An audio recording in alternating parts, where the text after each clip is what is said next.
A magnitude 3.5 earthquake occurred.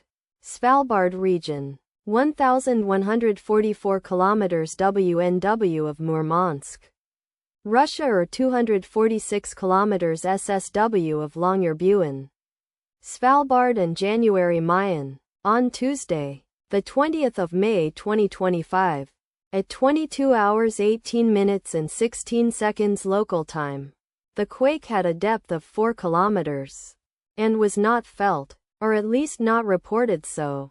Data source from EMSC. Did you feel it?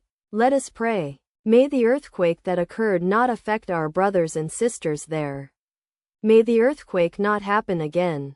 And may God protect everyone. Amen.